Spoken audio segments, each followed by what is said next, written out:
Alright, I'm going to be putting this amp gauge in the car today. I don't have a holder for the back of it. What you usually have is like a piece of metal that comes up and across the back and down here, and these bolts hold it on. But on this one, because these hook to hot wires, this has to be insulated from the piece of metal, otherwise you'll ground it to the dash and short something out.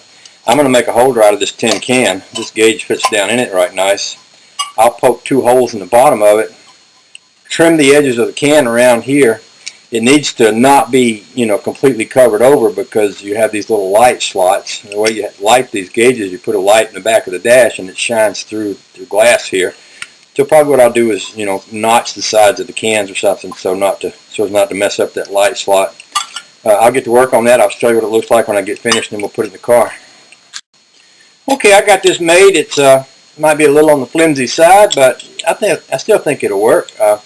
Basically, the gauge goes in here. I got 2 little rubber grommets on here to keep it from touching the metal, and then we'll put a screw on the back side of here. This will pull this up against the dash, and we'll go from there. Well, I don't know if you can see it down in there or not, but there's the back side of my gauge. The little homemade gauge holder is in place. I got it insulated with a couple of rubber washers on the outside. See it in the dash here from this angle.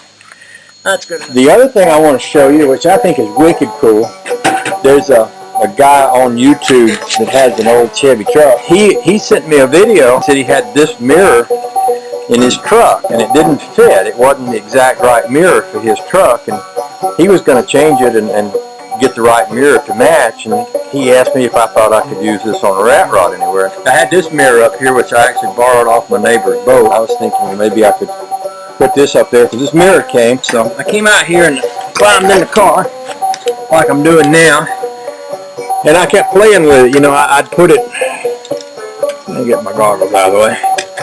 I'd put it up like this, but I couldn't flip it up enough to make it work. I'd put it up like this and couldn't quite get it to where I thought it was perfect. And then I got thinking, well, where I really need a mirror the most is right along here on the side. So I took and stuck it up here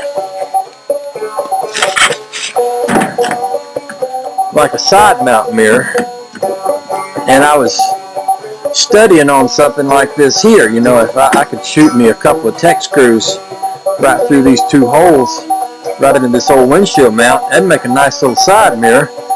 I'm kind of excited about that. I think I might find my screwdriver gun and take a couple of tech screws and just shoot a couple of screws into that, just so I can see it without holding on to it and see what it looks like.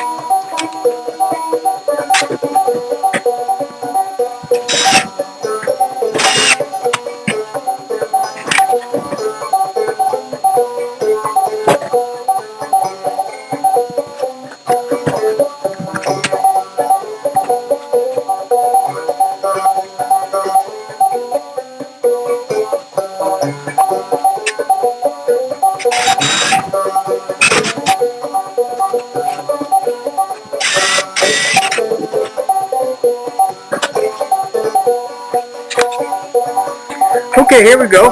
I'm happy with this. I've got a mirror right here that lets me see kind of right over the trunk, and I got a mirror right here that lets me see my left tire. I think I'd like to have a mirror right there to let me see my right tire, because I'm an old truck driver. I'm used to backing up using mirrors on a truck, and a lot of times when I bring this thing in the garage, I'm turning my head around backwards and wishing I had a mirror that I could see my back tire with. Well, I got one now. That's just perfect. It's good and solid, and it's different, and it's another piece and part of an old car. And if I don't like it, I can always take it off and change it, and I do like it. So there it is. Oh, it looks really good from this angle too. I just noticed. Look at that. That looks pretty.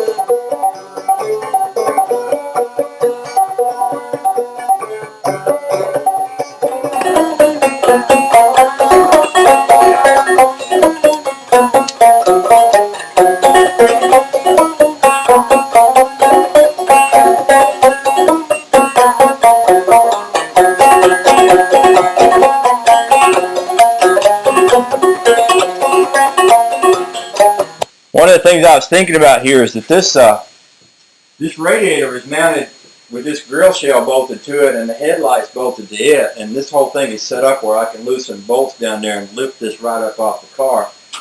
With that in mind, it makes sense to me that I don't really need it to be wired to the rest of the car. And what I'm talking about is when I wire up my headlights there. It would be better if I had something that I could unplug. Well, I had a bunch of these old trailer plugs, these 4-prong trailer plugs, and I was thinking, you know, wouldn't it be neat if I had a 2-prong plug? Well, I actually got out my little Sharpie knife, and I just split one half in two. So this one used to be the other end of that, and I split it, and I'm going to split this one the same way. That'll give me I like to give me two 2-prong plugs. I'll find some place to use the other one, and then I'll wire. I've got the wire run underneath this bar right here and inside the radiator, and it comes out over here. I'll connect it to this one over here, and then I'll connect that to that plug, and then I'll plug that plug in and run a wire up along the frame rail up into the car where I'll wire my switch. I just thought I'd share the process with you guys a little bit.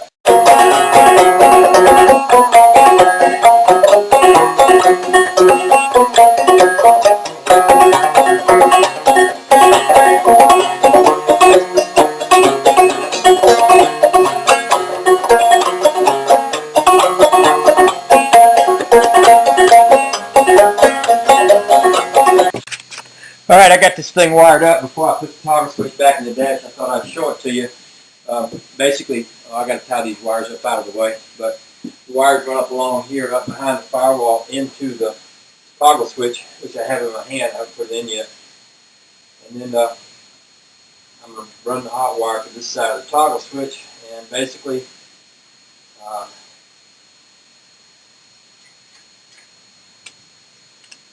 that's dim, that's bright.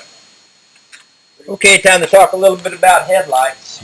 Basically, these are old seal beam headlights with the bright and dim built into them. There's a 3-prong plug on the back of them. If these are grounded and hooked up, this is a hot wire run from the battery, then boom, I should have light. That looks like that one's bright, and that looks like that one's dim. That was fairly painless. Over here, I have not got light, so could be a variety of things. Could be something as simple as that one not getting a good ground. Hard to find out, hard to figure out exactly. Not that much trouble to take it apart. That way I can check from the headlight back.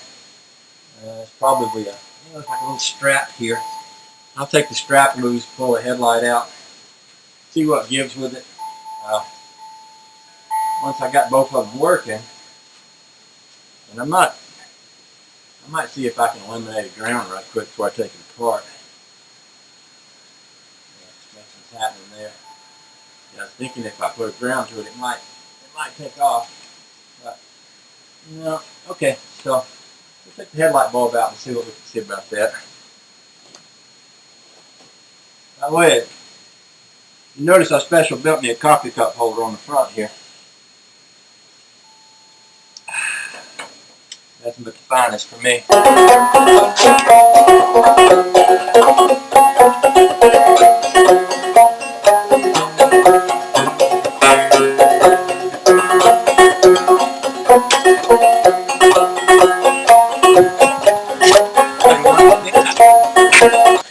Okay, here's a real good reason why it might not have been working. It wasn't plugged in.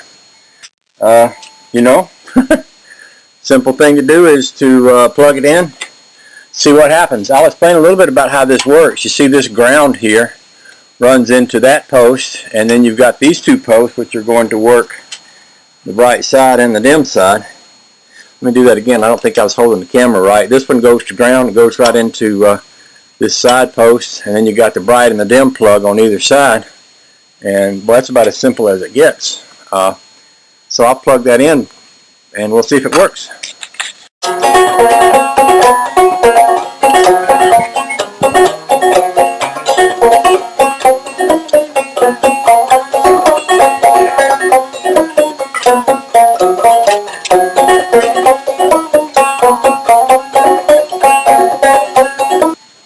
Okay, this will be crazy simple. This black wire is my dim light. The white wire is my bright light. Same thing on the other side. All I'll need to do is tie these two blacks and these two whites together, run a line into the car to that three-way toggle switch, run a line from the three-way toggle switch to the hot wire, and we got lights. Flip it down for low, flip it up for bright. So far I've got brake lights wired before breakfast. I might have headlights wired before breakfast here if I keep this up. This is working out really good, and then I can mess around with the turn signals if I want to, or whatever else I want to do with this. Be fun just to get her out of the garage today. She's running real good. Wish I had my tag. I've sent my money off to get my tag, and haven't heard back from the state yet. They have to come out and assign a VIN number to it, but man, if I had a tag, it'd be awful hard not to have it out on the road today. Well, I scored over at the tractor store just now. I went over there to buy me some little wire ties. I needed some more of these. I was hoping they'd have some. They didn't, but when I went in, I saw these. These are padded tractor seats, and they weren't very expensive. And I took one off the shelf. They had two of them, and I took one off the shelf, and I sat down on the floor. I put it on the floor and leaned up against the box and sat on it, and I said, that feels pretty nice. It gets me right down. I wanted to sit right flat on the floor. I also wanted to have some kind of a shape or some kind of, I don't know, pad. You know, you want something. You don't want to just be riding down the road on the Ford. Well, that's it right there. I got this old Moody's Diner blanket that somebody gave me right here. So what I thought I'd do is, I'm just going to mount, these are my seats. I'll put a little padding in the back under this Moody's Diner thing, and man, that's going to be it. That's it right there. That's how we're going to go down the road, just like that. Woohoo! I'm loving it.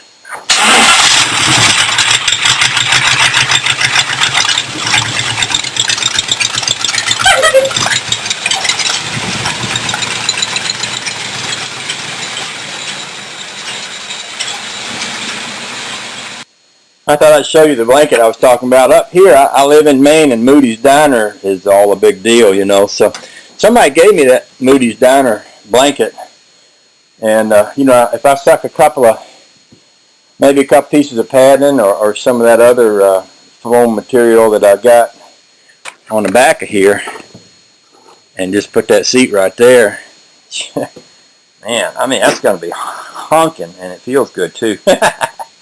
And, you know, you can't underestimate feeling good when you're going down the road. If it don't feel good, it ain't right. I got the tractor seat bottoms down in here. Basically, I shot a screw straight down through the bottom of them. It has these little tapered holes. I put a washer just the right size and screwed that straight into there, just to make it stable enough for me to be able to mess around with it. I can attach it more firmly later if I want to. I put these two, actually I put a strip of this bed material up both sides, and then another strip at an angle.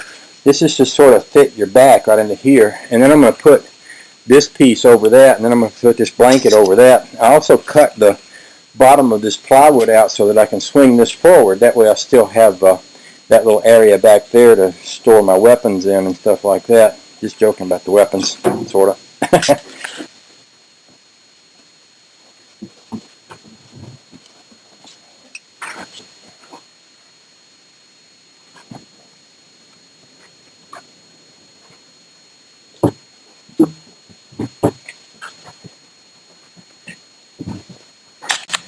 Alrighty, that's all nice and in place there, so let's climb over in there and give her a test, see what she feels like.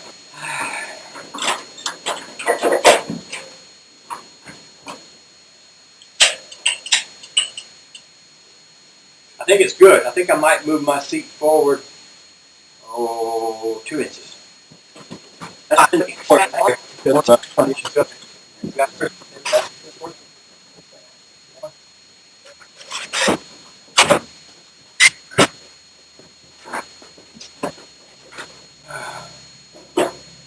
Darn good right there. That is darn good. Alright. You know, I'm ready to rock and roll. I think I got everything I need here to get the sticker. know, whatever. Oh, I know. I got a little piece of floorboard I need to put in behind the pedals up there, so I'll get that out of the way. Yeah, that's good. That's real good.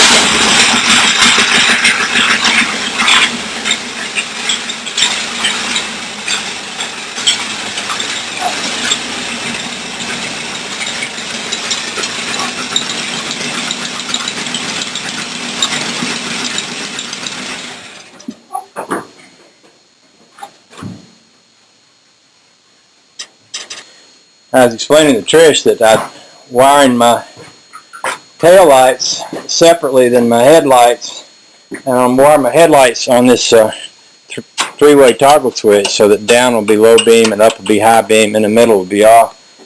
She said, that sounds complicated to me. And I said, yeah, it is complicated.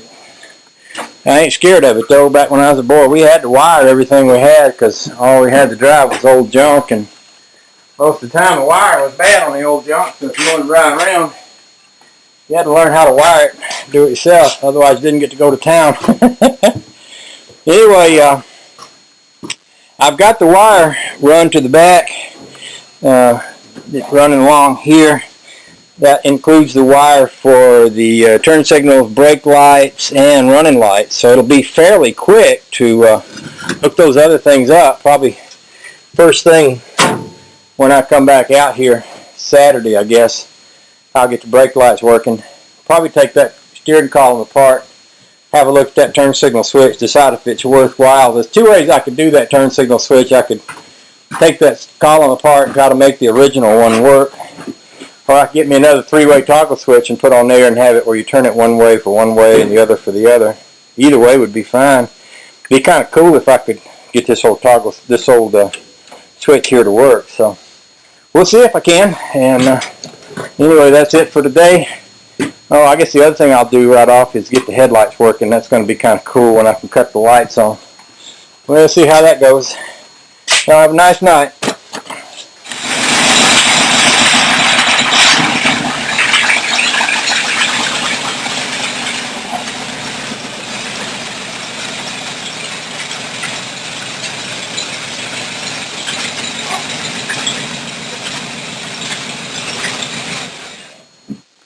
Well, the things that I have on my list to do for the rat rod today is wire the brake light, wire the headlight. Start off wiring the brake lights. That's the easiest thing. And I'll just give you a quick show of what I'm going to do. Right here on the back of the brake pedal, I've already mounted my brake light sending unit, and I made a video of when I did this earlier. All it takes is a hot wire to one side of this, and the other wire, which I've already run, to go back to the brake lights to hook that up.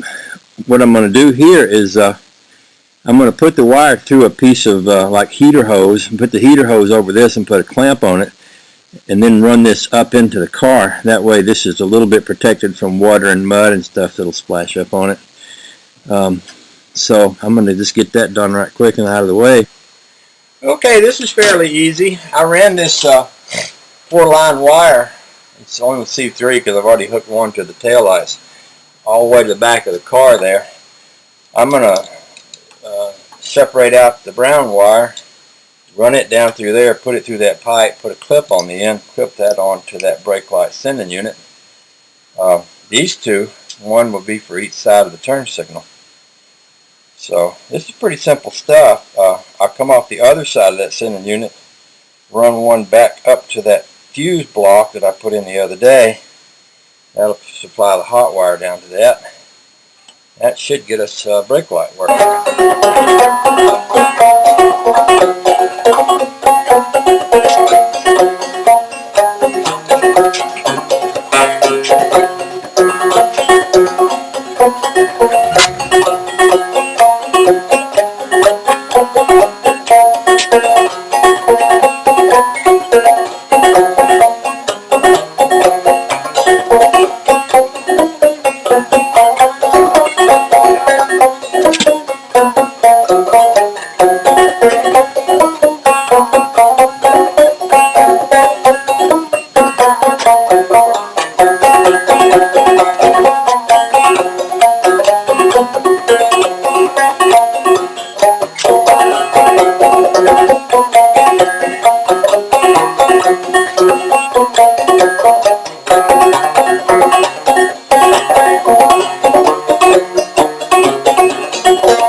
here and push the brake pedal.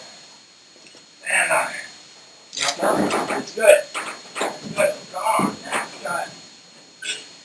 Okay, we got a brake light. Hey, I see a brake light. Woohoo!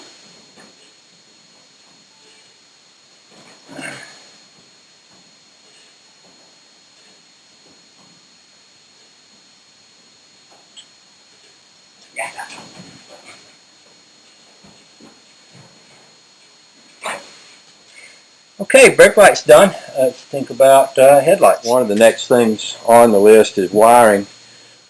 Okay, let's talk a little bit about lighting. I've got my two lights on the back of the car back here. One of these will be a running light and one of these will be either a brake light or a turn signal. And I'm thinking turn signals. I also need a tag light, and I wouldn't mind having another running light and a separate brake light. And what I might do is put a light right out here with my tag hanging down.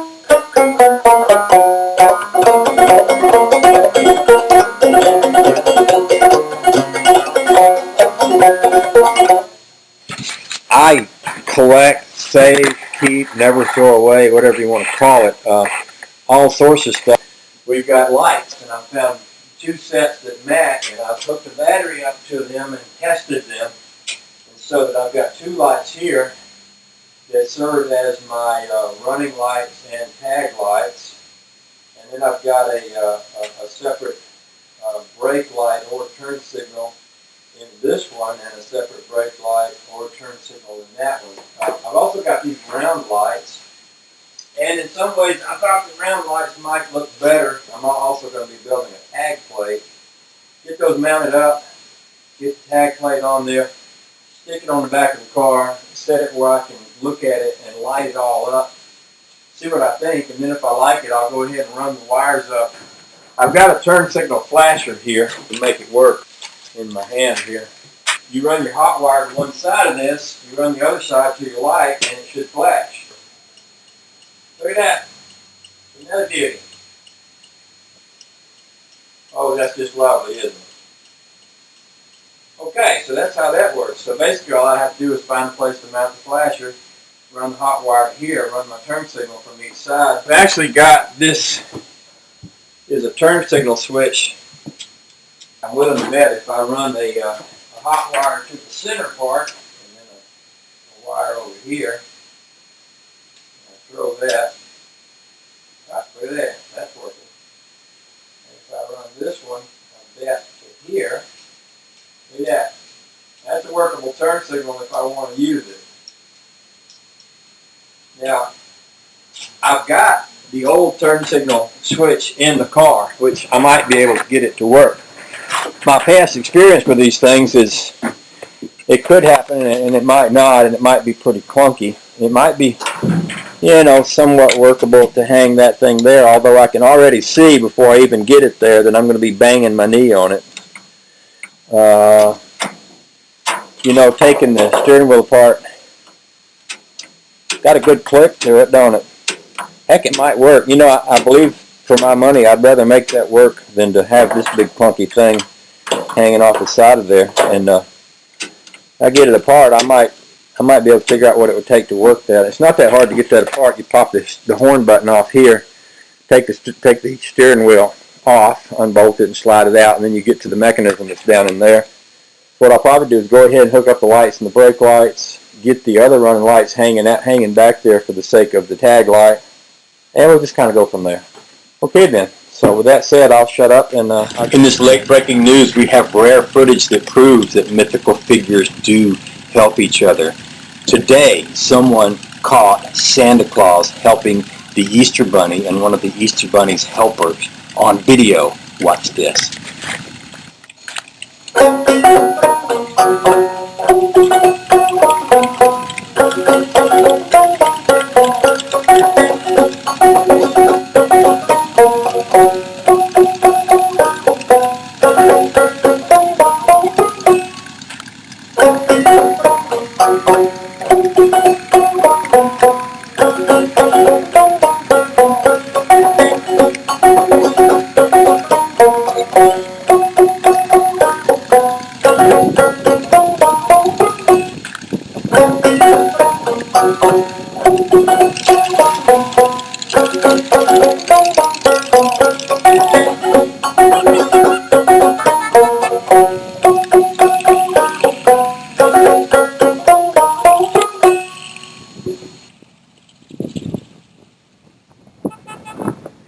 Wait, there's more.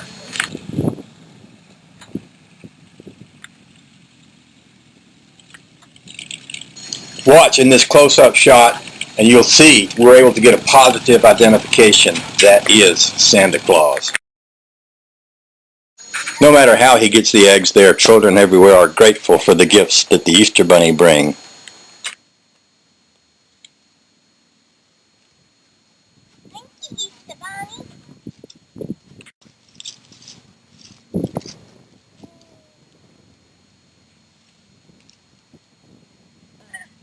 Thank you, Easter Bunny. Thank you, Easter Bunny.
Okay, we got it running under its own power with the new gas tank in place. I don't have the reserve tank hooked up yet.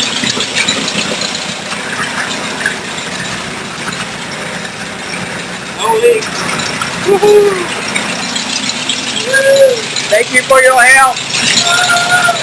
That's awesome. Here's a shot of it from a little bit of a distance away with the tag on it and the brake light. I don't necessarily dislike the look. In fact, I do kind of like the look. Kind of reminds me of an old tractor, which is fine with me.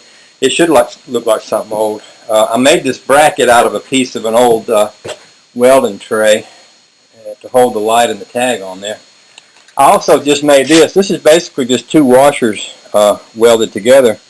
But what they'll do is they'll go on the back side of this rod that goes through the firewall. There's a rod right here.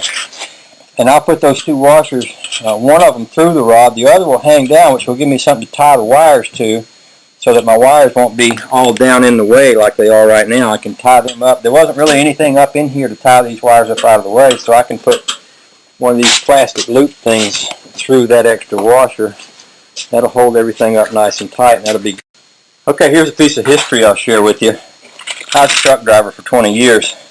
I used to carry this in the truck with me, a box of fuses, because, you know, if you're driving a trailer truck and you're out on the road and you blow a fuse, kind of SOL unless you got one. Well, I took to carrying a little bag full of fuses. I've been out of truck driving now for, I don't know, maybe 10 years.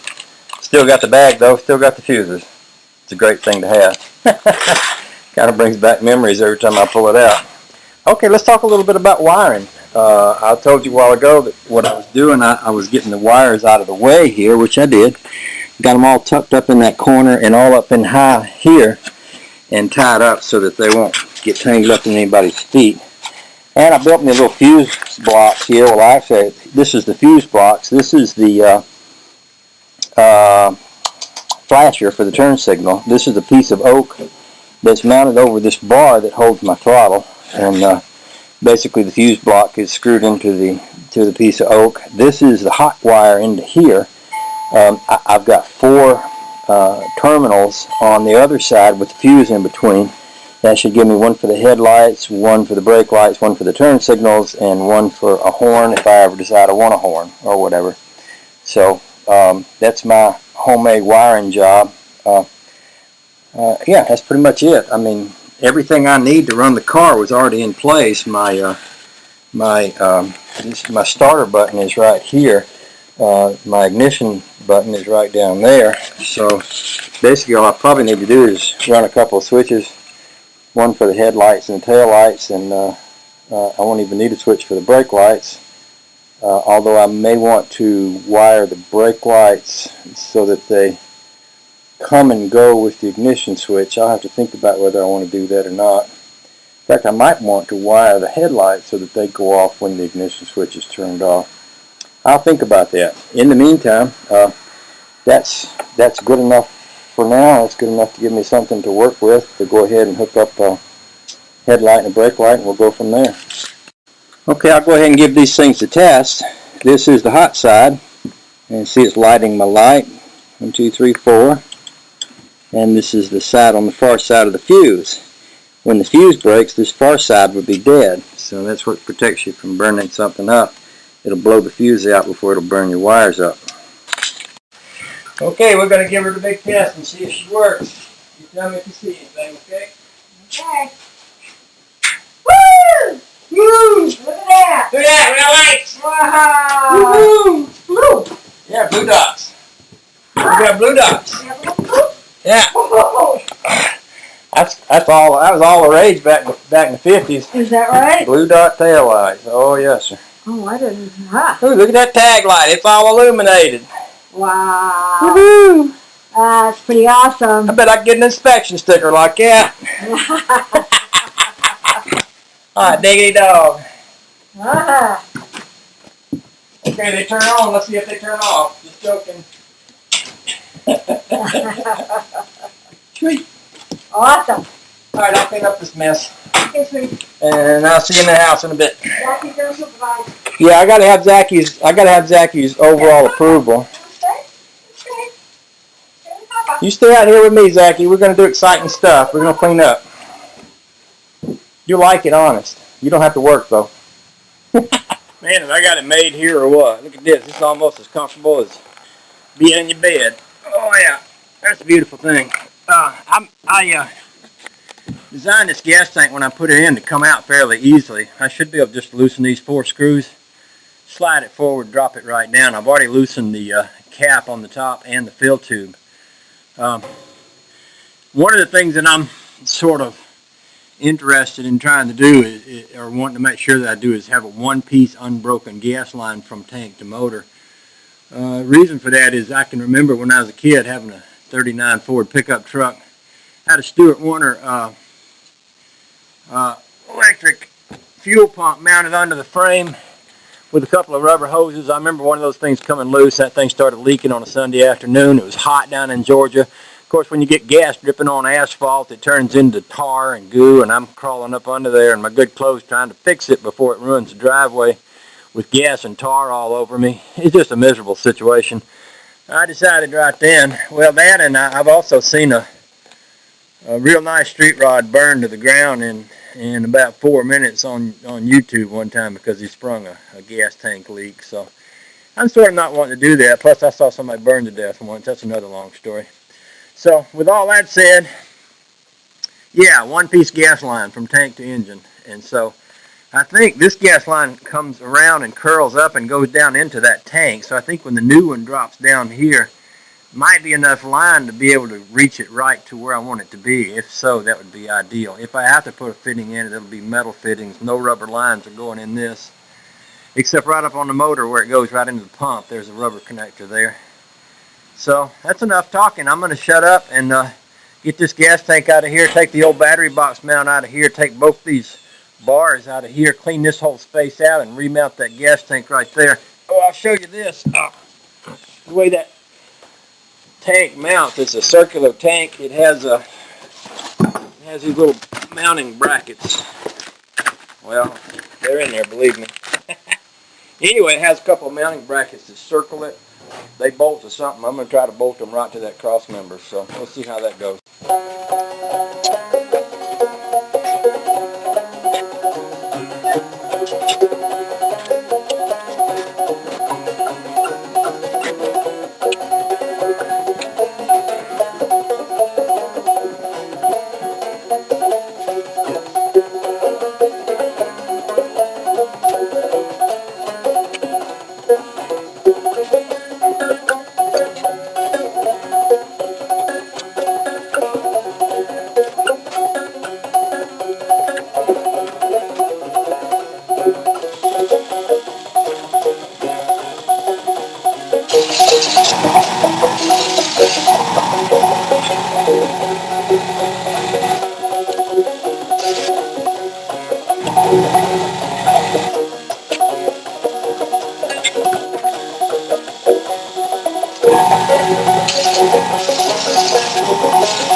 Oh, it's another lovely morning in the hot rod shop, and I have a plan for today.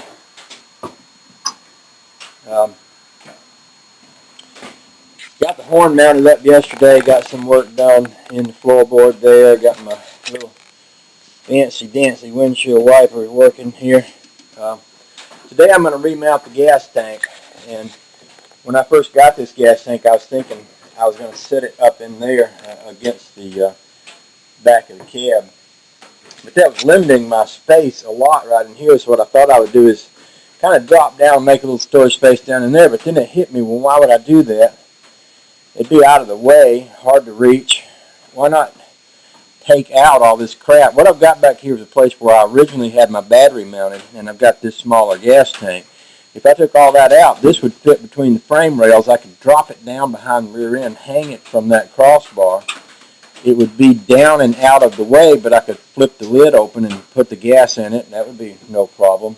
It would also look better from behind, because right now when you're standing behind this car, I don't know if I can get far enough away from it to get that view or not, but when you're behind this car, you see the gas tank, that little square one hanging down on one side. Makes the thing look weird and off balance. If I put that in there and any part of it hangs down, it'll be centered in the car, and it's a fairly attractive tank, so it won't look bad. It'll look kind of cool. So what I'm going to do is pull the rambler out and move this up on the pavement where I can weld, because I don't weld in here on this wooden floor. Take this tank out. Probably go ahead and fix this hole here, because any welding I do here I wouldn't want to do on top of that gas tank. Put the new tank in, rerun the gas line to it, and then put everything back together. I have the option of using that old tank as a kind of a spare, a backup, a reserve tank, and I'm going to think that idea over, because I could maybe tuck it up in that corner over there and do something just like that with it. It would involve rigging up a valve in the line to shut one tank off and shut the other one on, but it's certainly doable. So I'll give that some thought, but I guess first thing I got to do is get this thing up on the concrete.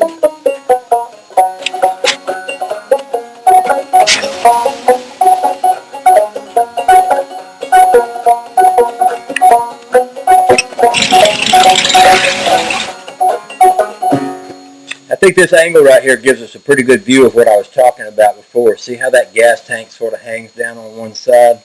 That ain't right. When I get the new gas tank up in there, it'll be tucked up in there a little bit farther. It'll be centered. And even if part of it does show, it's just going to look cool, much cooler. That don't look that cool. Something else I'm working on over here, though, is I'm finding to be quite interesting. I was just sitting and thinking, well, what's the next biggest, most important thing to do? I don't know. I picked up this wiper motor, started looking at it, and first of all, I couldn't figure out how it would come apart, because it looks like these little doohickeys here are threaded, but I didn't think they had heads on them, but when I got to studying them, they do. But they have the funniest little heads. They've got like little flat, elongated heads. And I thought, well, you know, that looks like it's made to put a pair of pliers on. So I put a pair of pliers on there and started turning it, and lo and behold, look at there, it's coming right out. I'm wondering if they didn't make this to be, well, you know, back in the old days, they made things to be repaired with some pretty simple tools. You know, nowadays, if you don't have a big old, you know, $7,000 snap-on tool cabinet with every specialty tool in the world, you can't fix a car. But I guess back in the old days, if you had a pair of pliers and a hammer and an adjustable wrench, you could. Look at that. Isn't that sweet? I did get this thing to turn, and I can hear the vacuum sound. I had a dirt dauber's nest in here, and I stuck a screwdriver in there and broke that out and squirted a little WD-40 in there. But if you listen,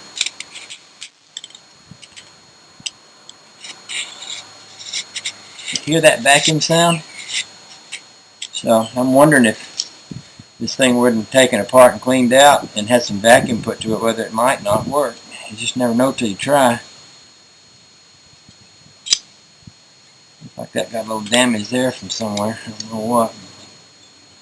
Anyway, I'm just going to do that. I'm going to see if I can pop all these little funny-headed screws out of it.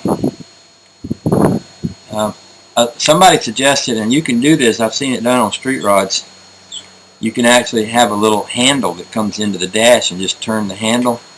And if I can't fix this, I'll just take it apart and use the shaft and attach it to a wrench that comes through the dash and just turn that handle and work it that way. You know, in a car like this, the windshield wiper is kind of a joke anyway. I mean, I'd be a little bit insane to drive this thing in the rain with no roof and all. But they do require a wiper, so, you know, that's what I say, even the tea buckets and stuff, a lot of times they'll have a little handle that hangs down, and they move the handle, it moves the windshield wiper, and it you know, it's good enough, passes inspection, even though everybody knows it's a useless piece of equipment. But sometimes laws like that, you know, they just, I don't know, they just make laws, and they don't make any sense, but us regular folk, we just have to try and figure it out and do the best we can, because none of us got the money to go fight the law, so we just, you know, we do stuff like this. So it's okay. I can handle it. I've been doing it all my life. I still can. Sometimes living on the edge of being an outlaw is what you have to do, but, you know, still okay. We ain't hurting nobody. Ooh, look at that. It's coming out real pretty. Alright, I'll shut up and work on this thing a while and then show you what it looks like when I get it apart.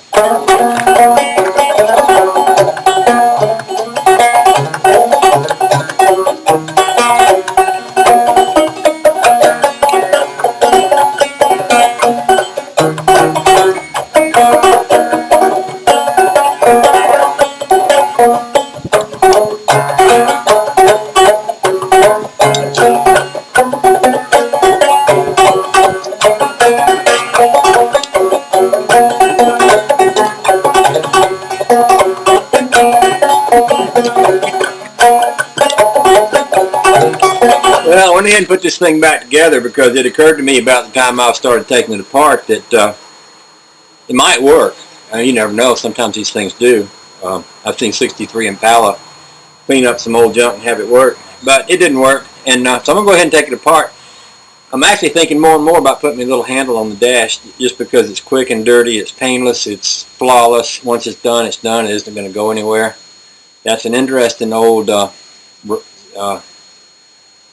I don't know if the parts store can get me a wiper to fit onto that or not. I might have to order one of those, but I'd like to just have it done, get it over with, and move on. So I think I'm going to whip this thing apart and see if I can't fabricate up a little hand crank windshield wiper doohickey. That's the plan. Okay, I did a little panel construction up there. I took these old tags. I used that one to kind of hold down the transmission tunnel, and had a space up in there where there was kind of like a big hole. I stuffed some of this chrome-plated bubble wrap insulation stuff up in there, and then took those tags and kind of made little kick plates so that your feet don't go right up in the edges of the body. And also, as many holes as this thing's got in it, you know, kind of keep the breeze from blowing up my sweetheart's dress when we're going down the road. These two tags that are on the side here cover up where the window crank used to be. I had to grind that off because it stuck out and it'd poke you in the knee when you got in and out. And I just put that over it so nobody would scratch themselves on that there. Plus, I thought the State Trooper sign and the James Dean sign weren't a bad touch.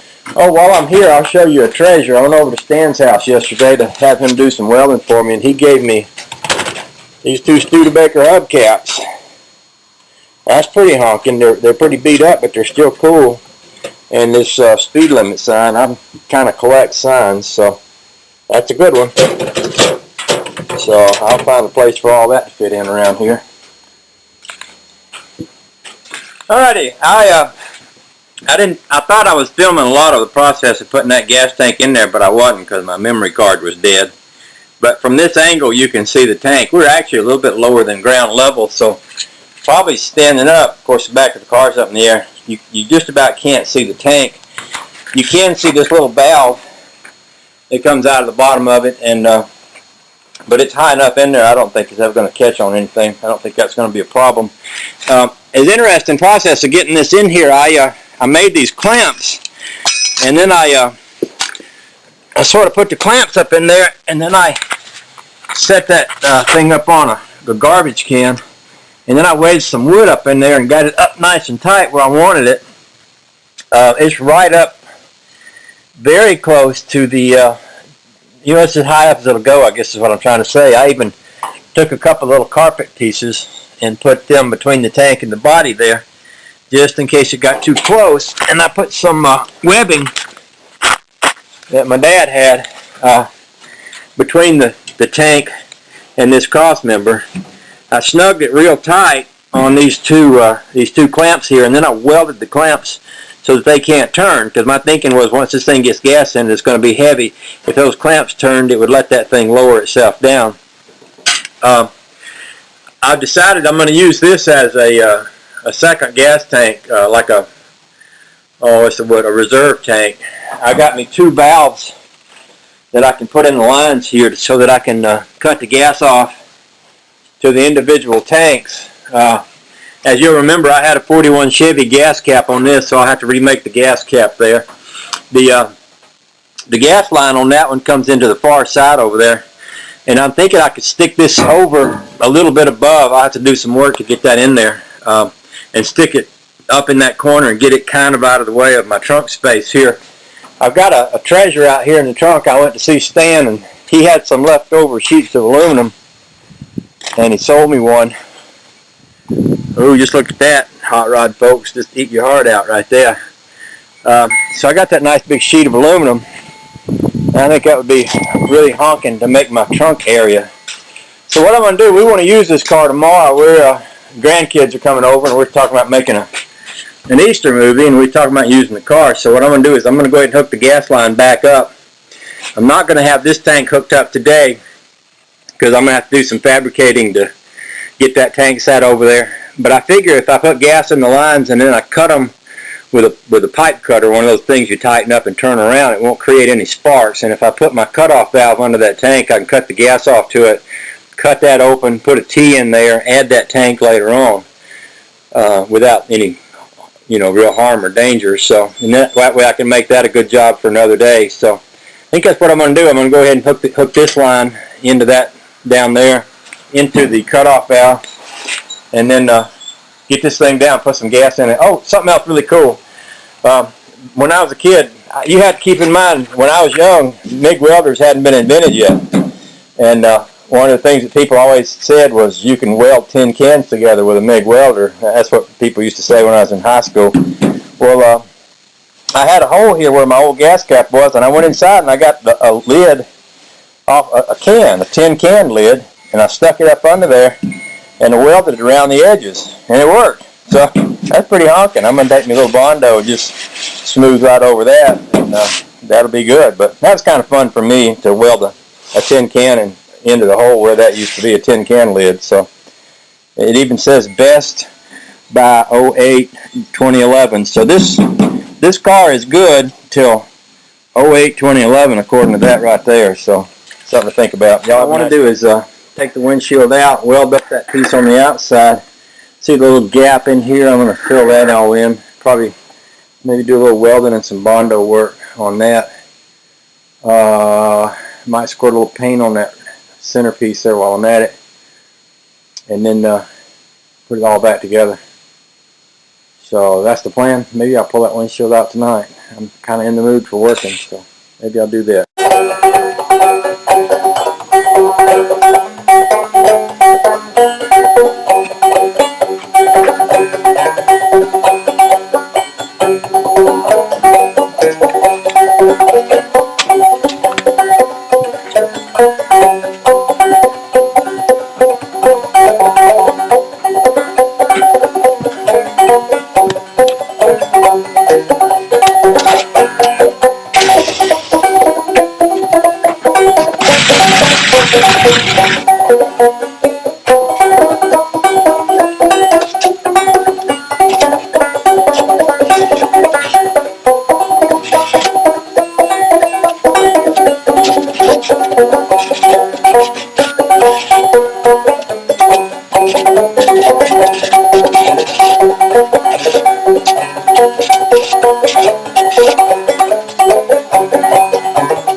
Alrighty, I guess that's enough work for today. I got my piece on there and I got it filled in and had some undercoating paint over there and I just squirted that over the whole thing. Makes her look awful fancy, you know, with a nice fresh coat of undercoat paint on the dash. Y'all have a nice day. I guess I'll come out here in the morning. That hopefully will be hardened up good and I can then go ahead and put the windshield right back in place. I didn't paint this piece. Let's see. I don't like that army green. I don't think I'll paint that one. I'll leave it like it is. I didn't paint the centerpiece here. That's all the paint. That's about all the paint she's going to get right there. Okay, that's good enough for now. Y'all have a nice day. Alright, here's what I just invented. I took the old wiper motor, cut it in half, cut the top off of it, stuck the shaft through it. This thing, the back of this had a little crooked piece of metal, that little piece that looks a little bit bigger than a piece of wire, that went into a, like this little dam thing, and the vacuum would push it back and forth inside this chamber. I had an old 1/2-inch wrench. This was a no-name wrench, and at one point a bolt got stuck in it so hard I couldn't get it out. But I didn't throw it away. I just put it in my bag full of junk. So I just pulled it out. I notched the bolt so it would fit over that little crooked piece of metal, and then after I got it to fit on there kind of snug, I welded it, and I welded the bolt just to make sure it wouldn't come out. I have this old flexible spring thing that's like a socket wrench extension that's flexible. I use it sometimes to loosen bolts out, you know, like when I can't quite get to them and I can get around the corner and get the head of a socket onto something. I should be able to mount this thing back to the cab. It mounts through the cab right here. And then run this thing out my dash and then just work this by hand. Put me a little straight socket in the end of it. Just work it like that, and that should be my windshield wiper. So that's the plan. I'm gonna go ahead and put this in the dash there and then see where this will come through, and then we'll go from there. Okay, well, you better remember what we had going earlier, that big socket wrench thing. Well, that just didn't work. Actually, what happened, I had tried welding that myself, and I'm not that good a welder. And when I went to work it, the socket part broke off. So I took this up to Stan. This is an old dwell meter screwdriver. I had him weld the dwell meter screwdriver right in the back of the shaft. This is the part that works the wiper. I'm going to put this back together like I had it a while ago and oil it up good so it's nice and slippery, and mount it back in the car, and that should do the trick. I got a hole cut in my dash, so I'm actually going to stick this through the dash, assemble it through the old vent hole, put it back into place, and should be pretty sweet. So I just thought I'd share that with you. I'll show you what it looks like when I get it done. Okay, I've got it made. Here's the shaft, and I can turn this screwdriver handle and make it go back and forth. Here is the old Ford truck arm. You can see this blade is huge back, you know, like if I put that on there, it hangs over the windshield like way. So what I need is a little short blade that's probably about 10 inches or so. I don't know if I can get that from the parts store or not. I'm pretty sure I don't have one that small. Yeah, I need a little blade. So I guess I am going to have to go in search of a blade, but this will work as far as making the wiper go. Once it's on there, it'll be like this, you know. Turn it.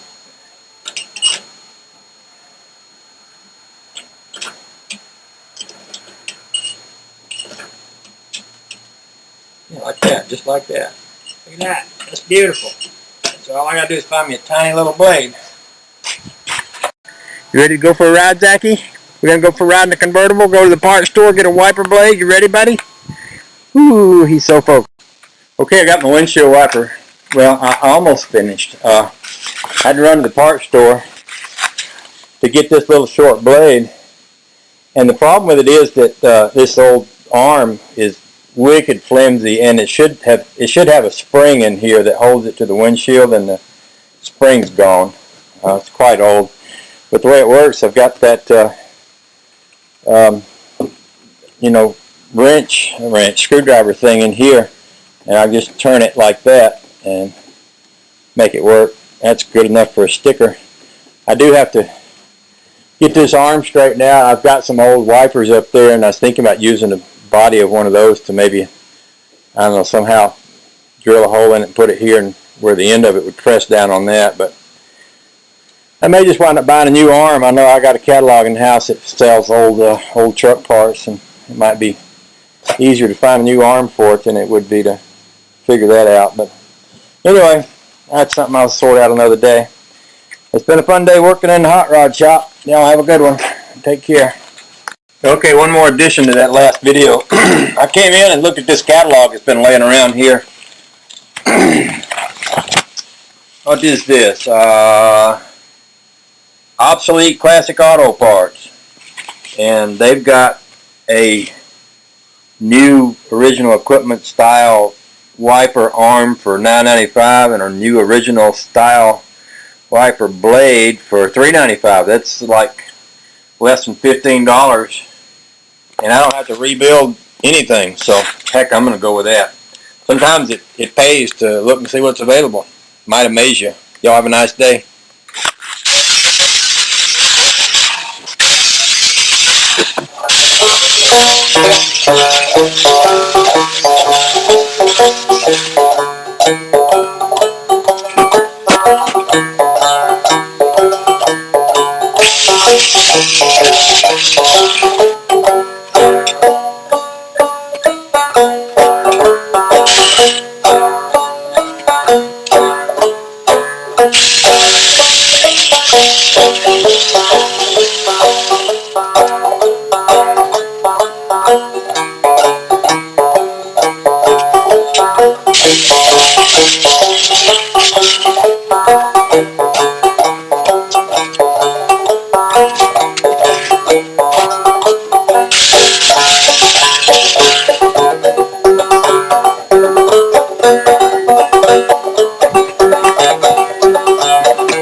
The other thing I did was I made the little wing thing.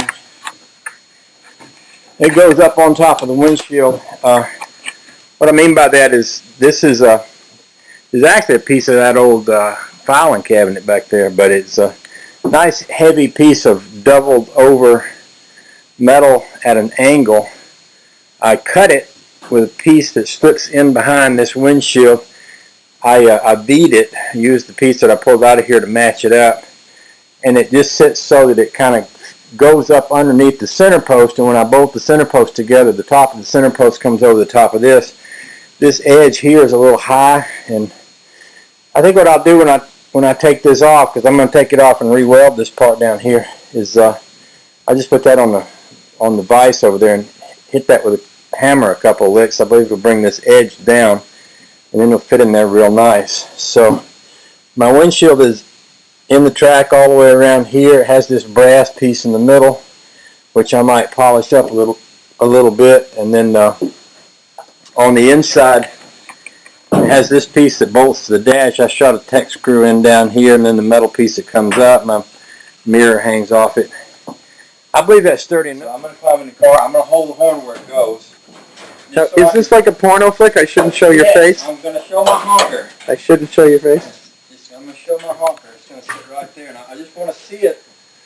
Okay, that's that. You got to get the whole car and everything. Okay, that's that. Now, that gives me the look that I'm looking for.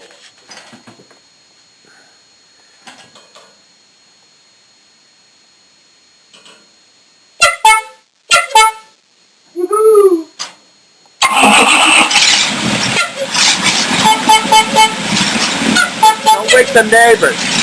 Huh? Don't wake the neighbors, Jesus. Now let me get it from the back. Hold it. So this is actually a video camera? Yeah. I thought I could put Because the other thing is you could mount it down too, so you're not getting weather and shit inside of it. Well, I thought about that, bugs and stuff blowing into it. Mm. I think it'd look goofy. Okay, there you go. Well, it's a wonderful day to be off. The weekend is here. Yippee skippy, life is good. I'm going to spend this weekend working on the hot rod and making it legal and inspectable, I think. Very first thing I'm going to do is work on this hydraulic brake thing. And I want to talk about that a little bit before I start. Get the camera down here where you can see it. I got my new one here. And interesting thing about my new one, watch what happens when I push it. Can you see how far that moves? That moves, looks like about 1/4 inch. This one, when you push it, there's hardly any movement whatsoever. It's just the tiniest little bit. That right there tells me that there must be a big difference between these two things. This one, you push it, you can't even hardly feel the movement. This one you push it, and it actually does move a good bit. So, I don't know, that's worth something right there. I mean, it's different. I want it to be different. I want it to work. I'm not happy with that one because it ain't working right. And so, very first thing I'm going to do is go right ahead and install this thing. I'm sort of hoping it will fit. I built me a little place for it to sit right there, and I'm hoping it will fit right. But I figured I could very quickly, the guy I bought this from guaranteed it, so I thought, well, the very first thing I'll do is hook it up, make sure it's good, and then we'll go from there. So that's what I'm up to. I'm going to go ahead and hook this thing up, bleed the brakes off, and give it a test. That should be wicked good. So here we go. Yee doggies, look at that. This one even comes with a fittings. That other one did not, which was kind of annoying too. Oh yeah, that's a thing of beauty. I'll put a little bit of Permatex on those fittings or something like that. Teflon tape, Permatex or something. Anyway, let me cut this camera off so I can get both hands on what I'm working on here. And then we'll go from there.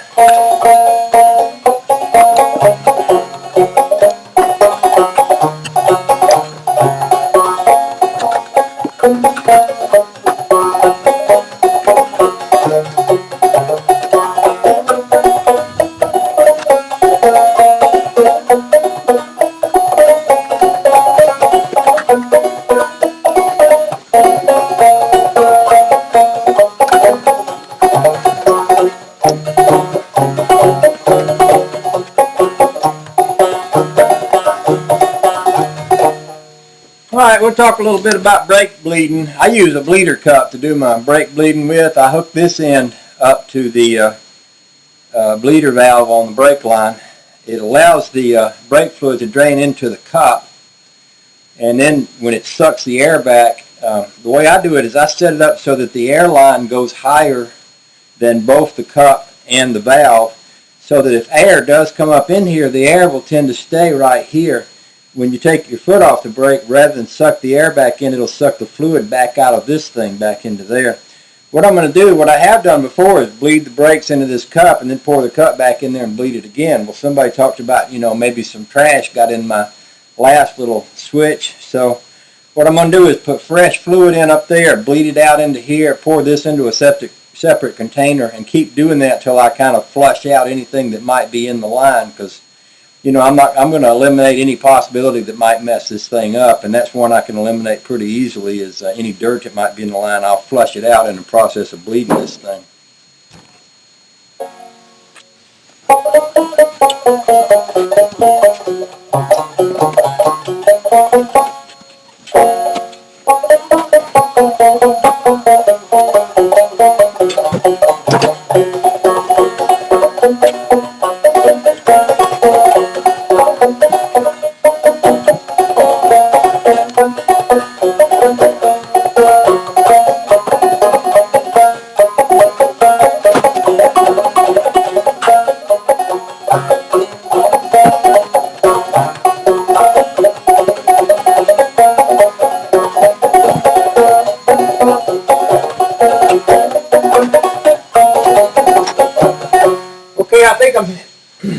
pretty happy with my brake here.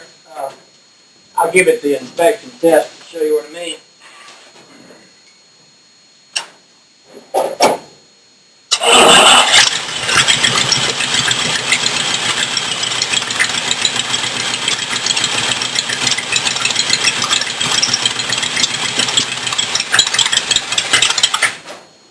That works. It releases nice too. Not anything like that other one.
Come on back, Zachary.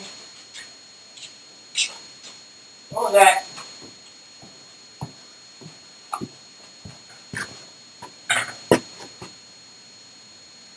Come on, Zach.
Okay, I got my windshield in. I think it's pretty much finalized. There was a fella on YouTube that offered me an old mirror. Looked like it might have come out of a 65 Chevy truck or something like that. So he offered it to me. If I can get it, I might replace this one with it. This one is quite new looking, and the one he's got looked pretty honking. But other than that, I'm probably trim these bolts off.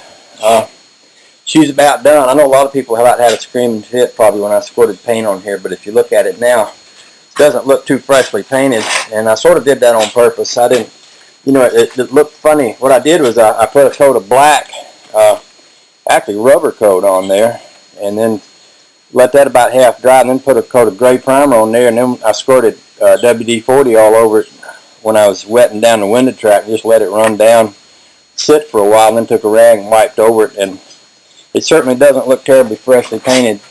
And I did go ahead and polish up my my brass centerpiece there, so that's pretty good. And this piece up here is all in place. It comes out a good ways on either side, and it kind of holds things in place. So I think that's good enough for now. I'm going to move on to my next project. I'm not sure what that is. I guess I'll look at my list and see what's the next most important thing, whether it's wiring or gas tank or mounting my horn up. Might be fun to mount that horn up because it's awful honking. Pun intended there. So anyway, we'll see where we go from there. The day's still young as well. Run. One of the things I'm going to need for the hot rod is a horn. Well, I found a horn on eBay, and of course, you know how it is. You order one, you don't know if it's going to be any good or not, and then one day it shows up, and you pull it out of the box, and you go, "Ooh, look at that! That's beautiful."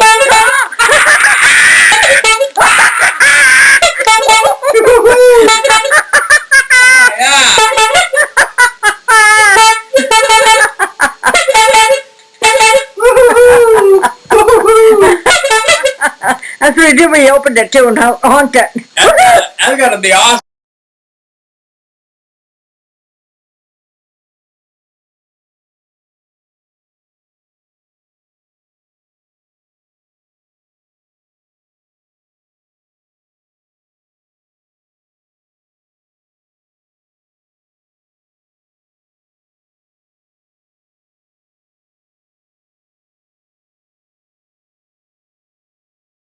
Well, it's a wicked fine day in hot rod land. I'm reaching the point on this car where I'm going to start doing things that I can really see, that really look cool. You know, like for example, you might spend a lot of time with the frame upside down welding on it, and when you get through, you just got a frame looks about like it did before. You don't really get to step back and look at how cool the work you just did is. But you know, today I'm going to do stuff like bolting the floor down. I've got some kind of fancy work I want to do with tag plates around the edges of the side panels and different things like that. One of the things that, you know, I've been talking a lot about this horn that I got. I just wanted to show this to you because it's a pretty interesting horn. I can't imagine where it came from exactly. It says American Legion, September 1927, Paris, and it has a picture of a building and a shield on it right here. And then it says L.E. Jazz, Le Jazz, right here with another little emblem. And this is brass work, and it's, you know, really finely done right around here. It's got little workings in it and everything. It looks like it'll come apart right here, which that's what I'm going to do is take it apart and use this center part here to mount it. I'm going to mount it on the side of the car. Right about here, I was sitting in here last night and, you know, sitting it to a place where it felt pretty comfortable, and I think right about there is going to be right about right. And of course, I've done a lot with wrenches on this car. You know, for example, that shifter made out of wrenches, and the throttle linkage there made out of wrenches. And so I thought, well, you know, it'd be cool if I could find me a box-end wrench. I don't know if I will or not, but if I could find me a box-end wrench to sit right here and then rig that up and turn it into a mount. So I think I'm going to do that just for fun. Okay, I got my horn mounted on there. Had me a couple of old crooked wrenches, and I thought they'd make good hangers. I welded a nut on the bottom of each one of these so that, you know, it wouldn't come apart, and then put a lock screw through here. This is locked with a double bolt, and I said nut. I welded a washer on there. I also welded a washer onto the wrench here, and then attached the horn to it like that so that she kind of hangs on the side. I just took her for my first ride with the windshield, and I don't know, I think I might have lost my camera hanger. I used to stick my camera down in the post over here when I would drive this thing. I don't know if I can still do that or not with the windshield there. Let's see if it works. It still works, kind of, sort of. Should try a little ride that way, I guess. Well, my floor is hard. I need even more padding under my bottom. Oh, good.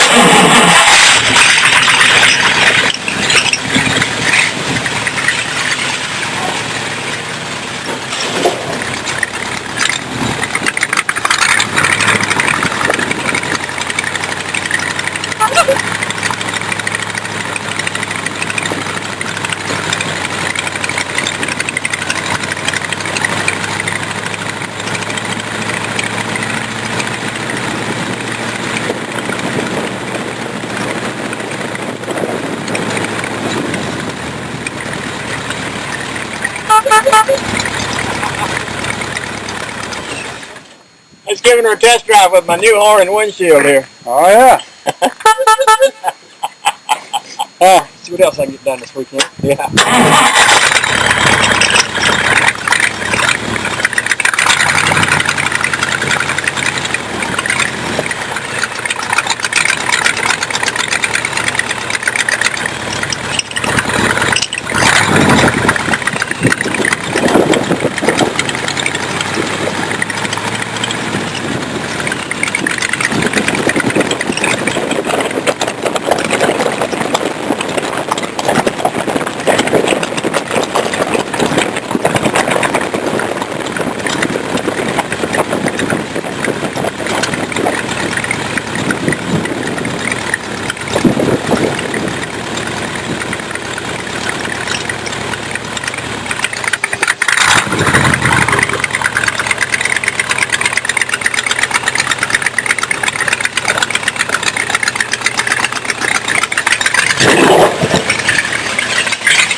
Okay, that takes care of my windshield posts, my rear view mirror, my this whole thing is in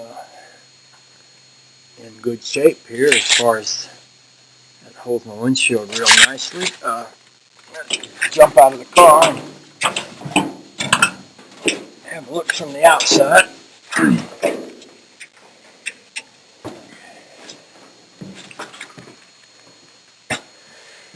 Little brass bar in the middle there.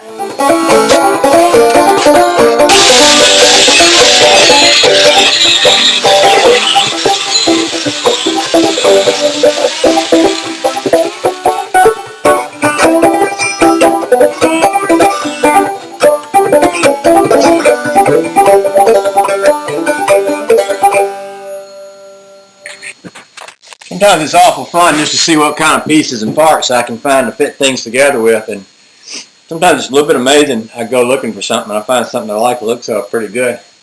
I like the looks of this pretty good. I'm thinking this is, I don't even know what this was, but it's got a place for a couple of bolt holes in the bottom, a little slot right here that I think that piece of metal would fit right into. The angle on it isn't exactly right, but if I took my grinder and if I ground a little bit of metal out of here and a little bit of metal out of here, I could bend that a little bit and then re-weld it on both sides. And I think that would fit real good on my dash. Let me find my bar here. Here's my bar. Here's the bar I want to use for my windshield. Look, I mean, that you couldn't ask for a better fit than that. And if I had the angle of this thing changed just a little so that it would bolt to the windshield with a little lean to it, that would be real nice. Another possibility is I could put it like right here, which would probably be a little better because it'd put a little bit more. Well, I put the bar right up against the windshield instead of having this piece of metal on the back, but that don't look bad, and that would look nice I think I'm going to work on doing just that.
Okay, here it is with my windshield piece in place from the inside, and you'll notice that there's a little piece that hangs over the top here, which I will make into another little piece. What I'll do is when I make this piece that goes here, I'll fix it where I can, there's 2 bolt holes in this, so I'll make it where I can slide the 2 bolt holes into place. What I might do is spot weld the nuts on the other side where I can screw these in from the top to this piece that's going to be holding this here. That way, when I want to take the windshield out, I should be able to take the bolts loose down here, take the bolts loose up here, pop this out, pull this piece out. This front piece, the brass piece I showed you earlier, I've got it in place now with 1 screw right in the middle. What I'm going to do is go ahead and drill my other 2 screw holes. It's going to be 1 here, 1 here. It'll be 3 in that. And that's kind of what it'll look like. I might shoot a little coat of paint on this piece when I get it finished. But and when I get the windshield off, when I pull the windshield off to do my welding, I'll drill my holes here and prepare this for the screws that are going to hold that down to the dash. In fact, I'll probably go ahead and bolt that to the dash, or at least have the bolts ready and the holes drilled and everything while I've got it out. So anyway, there's all that. I'm liking it. I'm liking it a whole lot, and I think that's going to be, pretty good and sturdy and safe enough for the windshield.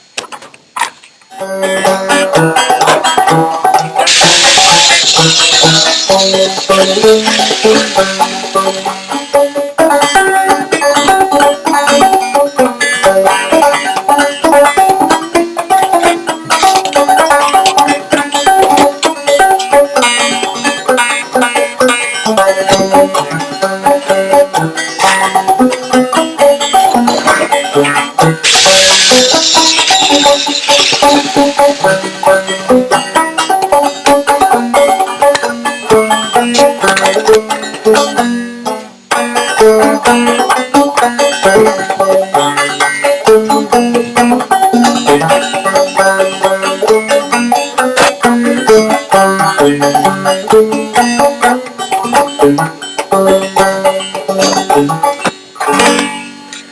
takes a little doing to get the angle just right, but that angle is just about right. That would sit there. The metal bar would pass up behind it. And I found another one of these over here that I can use on the top.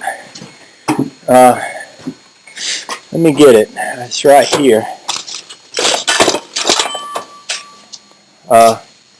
Take this thing off, and I could put this right over here on the top of the windshield, let that little piece hang over, and use it to tie into this piece that I'm going to have going across here. So I don't know. I think that's going to work honking. I'll just keep at it and see what I can come up with.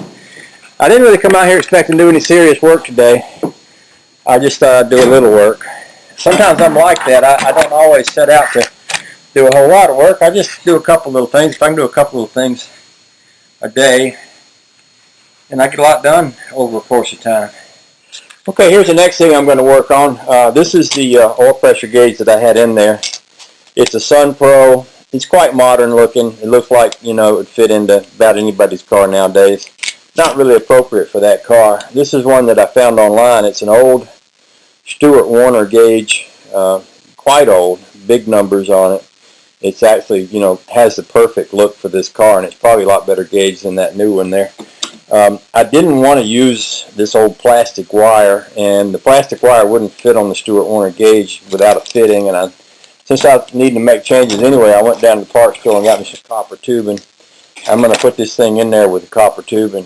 That way, this stuff here, it's really easy to burn through it. It's really easy to cut it on a piece of, you know, jagged metal.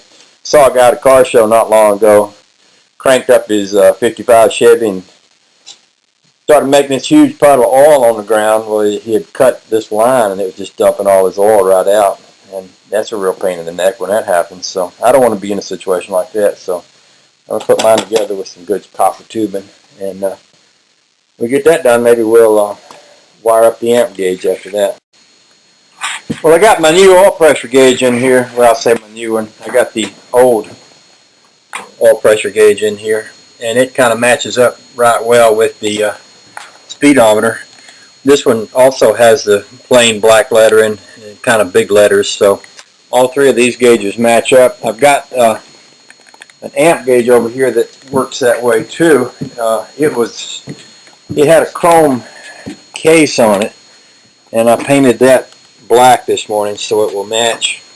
I think that will fit in. In fact, it's probably just about dry. I think I could just about go ahead and set it in the dash, at least for effect.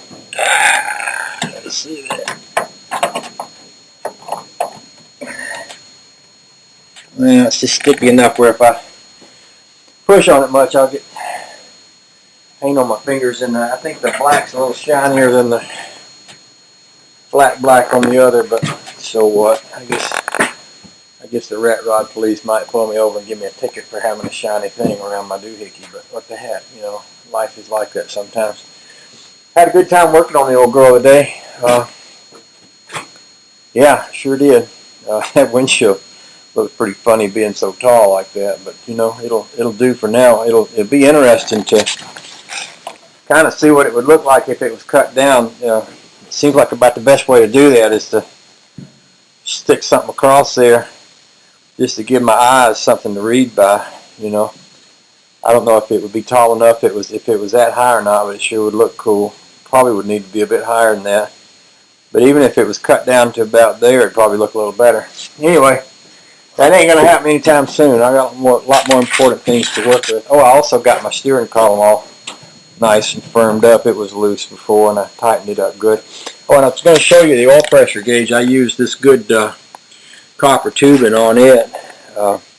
Ran it right in, you know, right through the firewall, and I insulated where it comes through there so it wouldn't be rubbing against the metal on the firewall. So that should work real nice. Anyway, it's enough of that. I gotta quit now, going to work in the morning. So we'll call it a day for the day, and come back at this another day soon. Y'all have a good one. Okay, that was amazing. I almost wish that I had the camera on for that. I brought this windshield over here. I set it up along this track, and I thought, I will never get that thing in that track. And I took out my little oak popsicle stick that I made. I started over here, and I just started running along the bottom, and I'd be danged if it just didn't fall right into place. I almost felt like saying, God, are you putting my windshield in for me? Because it went in so smooth. So that was completely awesome and unexpected. So, okay, that's one side in. I'm going to put the other side in if I can. And then we'll stand back and look at it, and we'll look at this dash, and we'll look at where everything's at and see what we need to do to go from there. Obviously, I've got to remake the dash part, but the windshield part is the bigger concern. Once I get the windshield part in there, I'll probably want to take it out and remake the dash, but once I know I can get it in there, then the dash is just a matter of cosmetics. So, come on.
I guess I got something else I can share with y'all. I have not been happy with this gas tank. I put a gas tank in here a while ago. It's a square 5-gallon aluminum tank.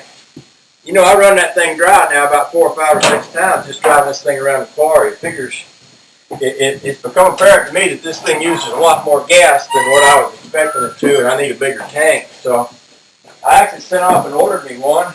Found this one here online for what I thought was a fairly reasonable price. These are the brackets. I haven't got it out of the box yet. Look at that. Ain't that a beauty? That's going to sit down in here like this.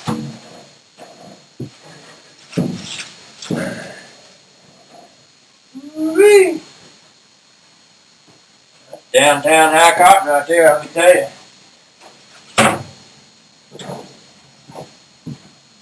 I'll show you what it looks like.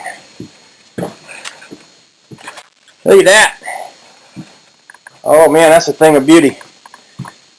Yeah, that's a thing of beauty. And yeah, I got this other one, this 5-gallon thing here.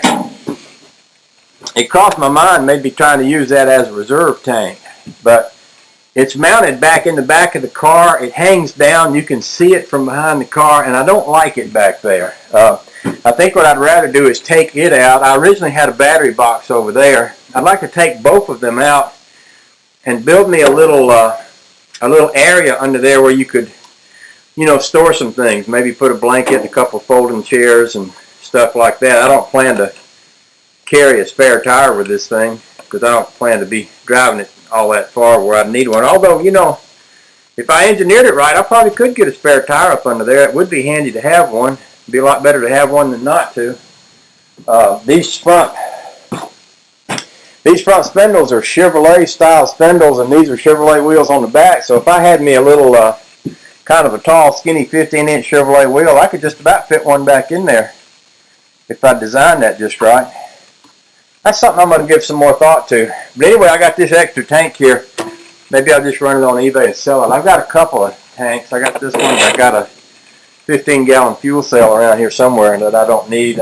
Probably what I'll do is just sell both of them on eBay. Might get enough to pay for this new tank. That new tank looks really honking sitting in there. It has a center fuel line. Fuel line comes out of the center of it there, so that'll work just perfect. And yeah, I like that. And then I can take this knob off of here and fill that hole back in and have this all be smooth back here. I actually thought about making my trunk lid a little larger so that I'd have more access to this part back here, but I'm not ruling that out. It could happen someday, but it ain't going to happen today. So anyway, I just thought I'd share that part.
This is the original vacuum windshield wiper motor. I just took it out. It's only held in by this one bolt right here, and this goes through here, and the arm goes on that. There's a second bolt right here. This is the on and off switch right here. This thing slides forward and back. They would have a cable hooked to that, and they would push and pull the cable, and that would move this back and forth. This bit here goes to a vacuum line in the engine. You can see it's full of dirt, probably a dirt dauber. Got in there and messed that up. I'm willing to bet if I take this thing apart and put it back together, it might work. I don't know, but even if it doesn't work, I can get another one. That's kind of cool. I just thought I'd share that. I'm basically taking out the dash, or at least moving the dash away from the windshield track so I can sit that windshield in there. It'll give me a place to start figuring out how to mount the windshield. I thought that'd be a good thing to do today. Once again, I've been working on the exhaust headers. This has been a project of mine ever since I got started here, because I want to run these headers. They pretty much are open pipes. In order to do that, I need to make them quiet. I went down and talked to the place where they're going to inspect this thing, and there's really no rules against it on a street rod, but they do need to be somewhat quiet. So I've done several things. I've got some motorcycle baffles in there. I made up some little zigzag little things with plumber's strap and put them up in there. And somebody said use some stainless steel mesh. So I found some stainless steel mesh, and I rolled these things up, and I made them into little things that I could slip up in there. And it's pretty quiet right now. They say that this mesh won't blow out like everything else that I've tried, so I'll let you hear it. It sounds good and quiet. I guess the real test will be how it sounds after I drive it a little while, whether it blows, burns that stuff up and blows it right out. But I'll let you hear it anyway.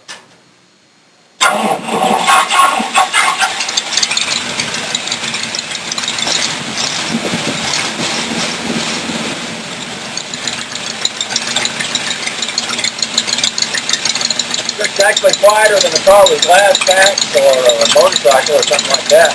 If those don't burn out and blow out, then I'm seeing a reason why that would be just completely doable right there. So I'm happy with that.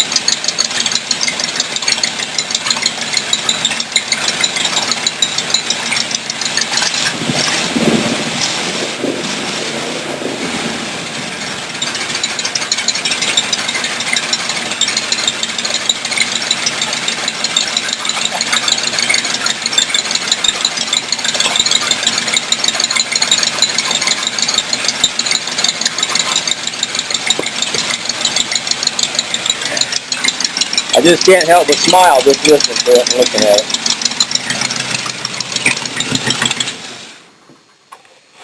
Alright, I've got some wiring to do today and a few other things, so we'll see how much work we can.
Oh, something else cool too. Stan sent me this Packard hubcap, which is wicked cool. It's not any good. It's not usable for a car because the back side of it's all gone. But the front side looks wicked cool. I was wondering about maybe that would make a good thing to go over my breather here, because once that was sat down on there, it would actually cover up the new breather. The new breather would serve to keep dirt out of the motor, and the old Packard hubcap would fit right down over that and just kind of hide the. Anyway, I think it looked cool. I might sacrifice a hole in the middle of that just so I can drop it down and see how it looks sitting down low there. Okay, one more shot with the Packard hubcap on there for an air cleaner. I like it. I think it looks pretty cool. I can still slip the blower on it if I need the extra power, or I can run it like that. I don't know. You know, I'm always sticking things on here to see what they look like. You know, knowing me, I'll probably run one thing for a while and then swap it out for something else later on. But, you know, for now, that suits me pretty good.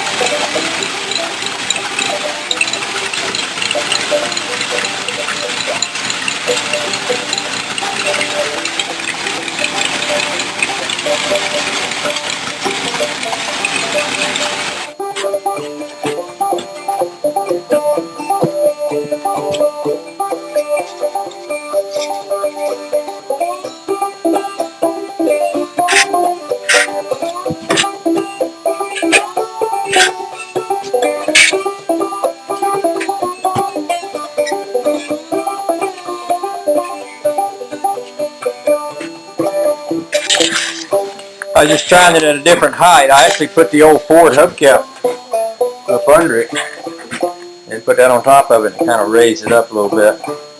I'm sure I'll be playing with this thing for a long time. I'll probably never get it. Well, I don't believe in getting anything perfect, because if you ever get it perfect, it's no fun and you ain't got nothing to play with anymore. Anyway, enough of that. Y'all have a nice day.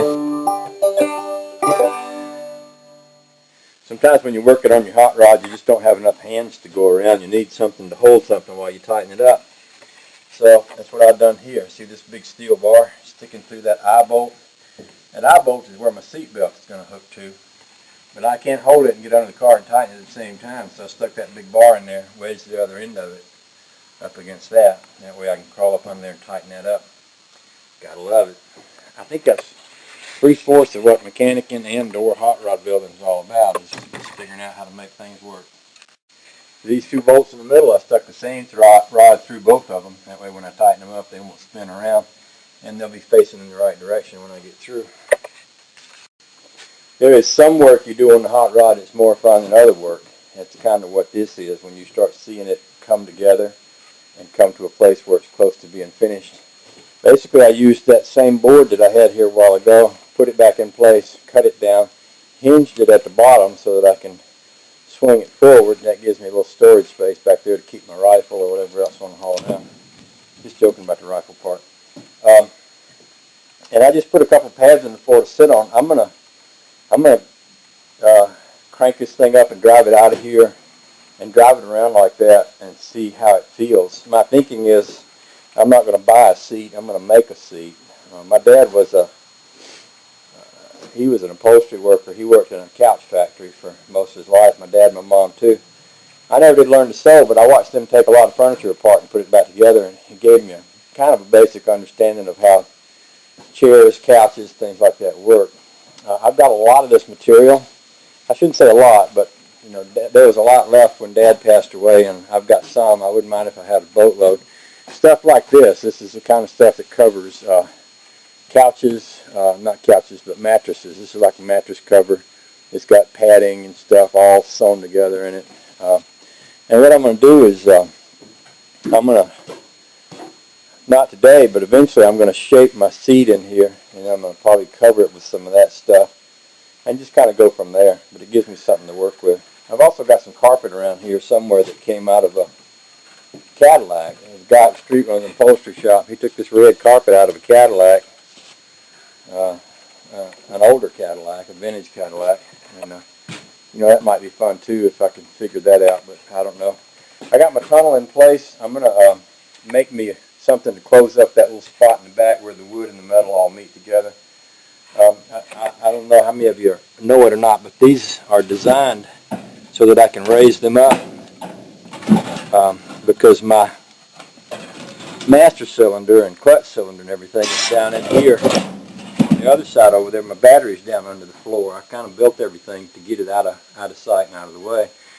But I built these floors where I can open them up and get to that stuff if I need to. So it won't be just like throwing a big piece of carpet across there. Whatever I come up with, it's going to have to allow those things to come open because, you know, if I have any trouble with any of that need to get to it while I'm out on a trip, I don't want to be taking the car apart to do it. So anyway, I've talked enough. I'll drive this baby, I think. By the way, I did go ahead and hook my seat belts up to this baby. I got these aircraft style seat belts. They're just about perfect. So let's go.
I'd like a little test drive to tell you everything you need to know about what's going on.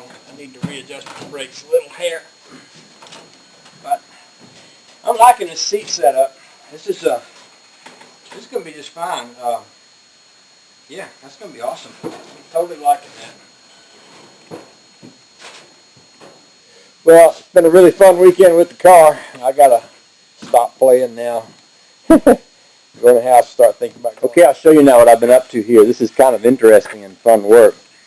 This window track was not straight. It was sunken in by a good quarter to a half an inch, and the window obviously wouldn't go into the track. So what I did was I pulled it out and I propped it up, and I spot welded the new dash to the old dash down underneath there.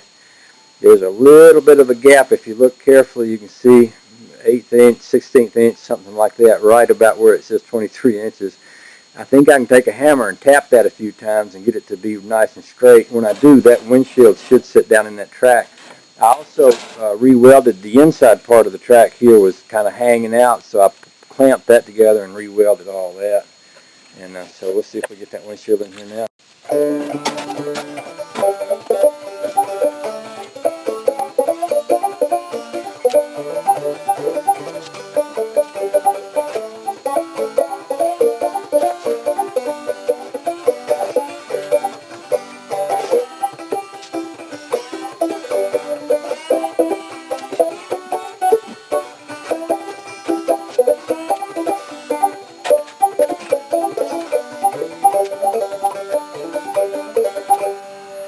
Well, I started off going in one direction today, and then I wound up going in another. I don't know, I was about to do some wire on this thing, and it just occurred to me that I sure would like to work on that windshield, so I did.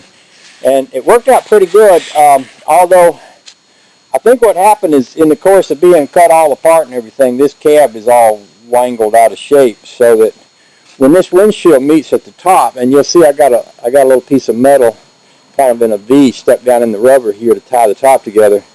The bottom comes up away from the lip there. Oh, it rises up above it about 1/4 of an inch, which is probably just as well, because this metal down here is so rotted out that you can, with the windshield even pressed down, you can see the air holes through it. This is the hole for the windshield wiper right here. So what I did was I had me an old metal filing cabinet back in the back of the barn. I think it used to be a government cabinet or something. It's good heavy metal, so I cut me a couple little strips, put them up into the windshield, shot a couple of tech screws in here, and then I should be able to take this windshield out and take my welder and spot weld this along in here, and then throw a little Bondo on top of that, and that should look good. And then there'll be a bar that goes up the outside of this and comes down the inside, and bolts will actually go through these holes where the rubber is, and then this will give me a place to mount a rear view mirror back here. And I'm gonna keep this. I hadn't figured out quite how I'm manufacturing my center post, but I'm going to make sure to keep this metal in between these two windows right here down in that rubber track to kind of tie the top together. My thinking is make it in such a way where it kind of wraps up and over and holds this metal in place and holds the rear view mirror right there. So, and then I might actually, rather than weld it, I might actually bolt the outside down out here and bolt the inside down inside there. I also got my dash redone. It used to kind of set up at an angle, and I flattened it out and cut it and got it to fit up behind that windshield real good. I like this better because I always like a flat surface in a car. I don't know why they started making them so you can't set a coffee cup anywhere, but it never made any sense to me. I like the idea that there's a flat surface there so you can, throw your keys up on there, or a flashlight, or a cup of coffee, I guess, if it wasn't too tall. But anyway, I got that done. Well, I guess that's about it. I'm going to pull this thing in and go in and have a bite to eat. But that all feels like good work. I was really happy to get the windshield in there. I'm sure somebody's going to say, well, that windshield's too tall, and it probably is. But now that I've got it in there, I'm going to have a pretty good pattern. If I want to have somebody make me one in the future and cut it down an inch or 2 or 3, if there were 2 windshield halves cut to that exact pattern, and then but a little shorter, that could certainly be doable. And in the future, right now my goal is just to get a windshield in and get it inspected. But there's always possibilities for the future, so I'm happy with all that. Anyway, there's all that.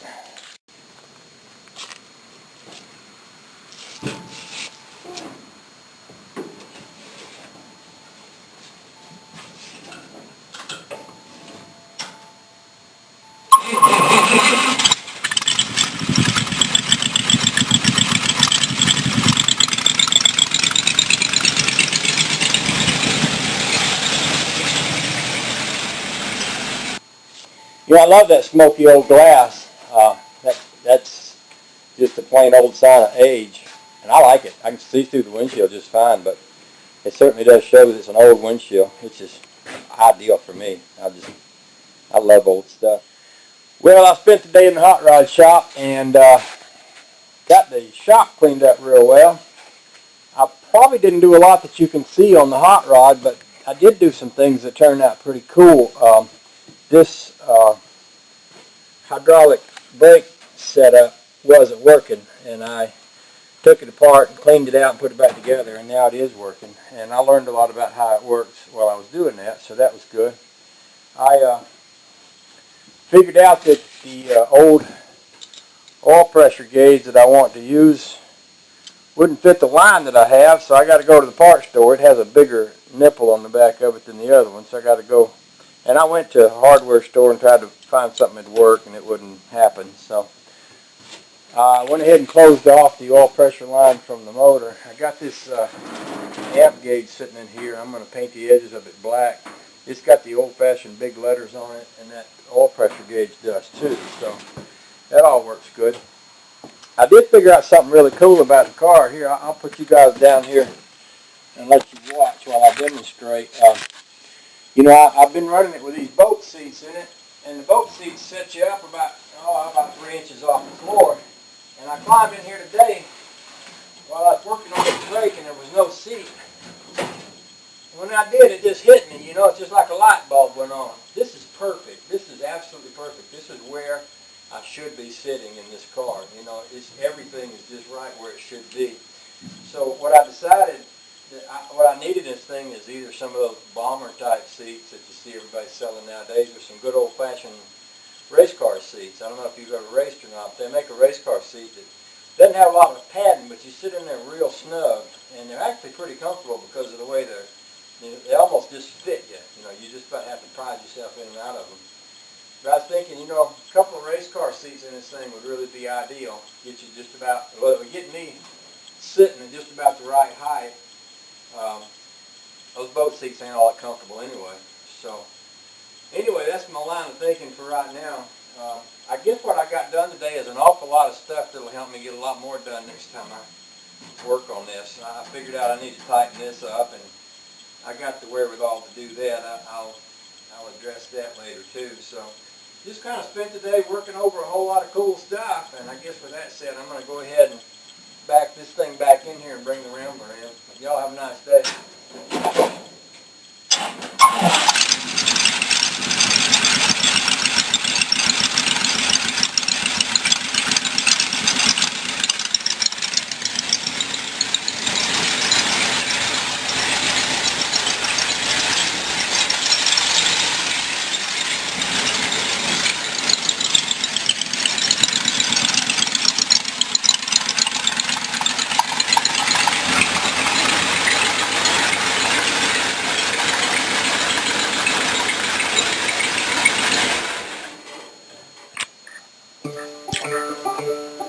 It would be pretty sweet if I could find somebody that really wanted a big old Dynaflow transmission and was going to use it. I've had this thing in the back of my truck for the winter because it's heavier than an engine. It makes a great weight to weigh down the back wheels and drive them in the snow. But I have to store it somewhere in the summertime. And my garage is a little bit of a mess, and I'm going to be working on the hot rod this weekend. So I think the first thing I'm going to do is pull both the cars out of here and straighten things up and move that transmission all the way in the back there and get it out of the way, and kind of organize things a little bit.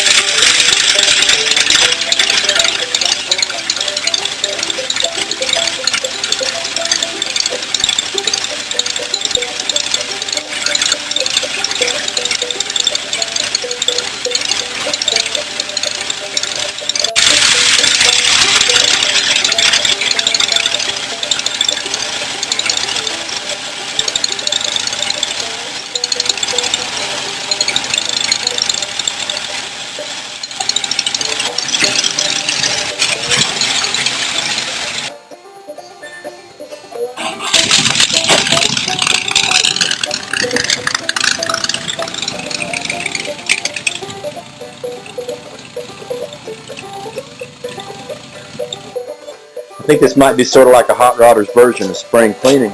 The garage gets to be quite a mess because you spend all the winter out here, and then you have to clean everything out and reorganize it a little bit so you have some room to work. Well, I've got the back side of the shop cleaned out pretty nicely. I'm going to keep going. I got the front half of the garage to get cleaned up, and then we'll get the Roadster back in here. And so I'm going to do some wiring and changing some gauges. I've got some gauges here that look a lot better than the ones that are in there, and I'm going to be changing these gauges out and rewiring the car. That's kind of the first thing on my list after I get things cleaned up here. Okay, things are a lot cleaner now, so I guess it's time to bring the hot rod in.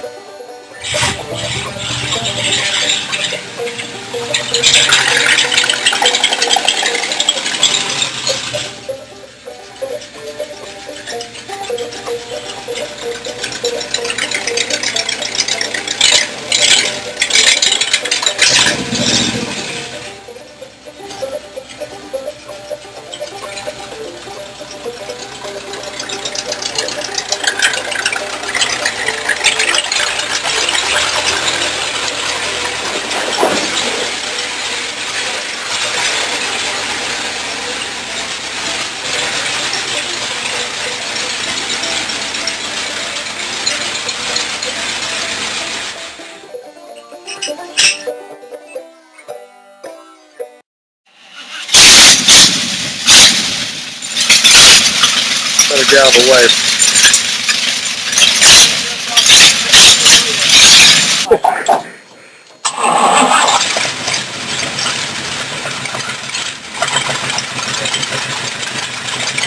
But the lock insurance all made up? Oh yeah.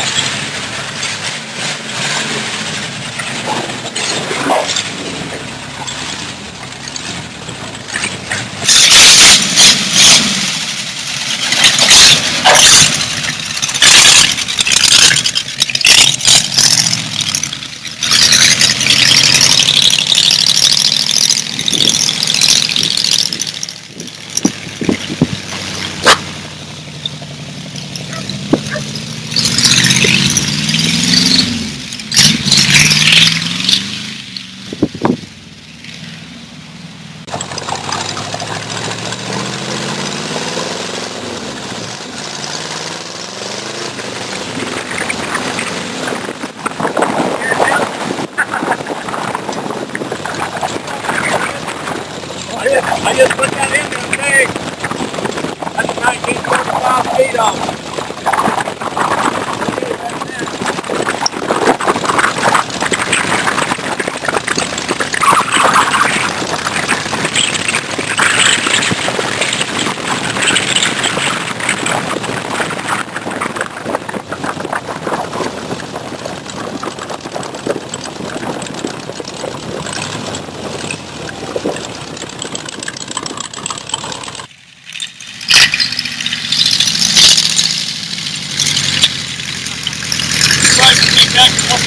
That's fun, huh?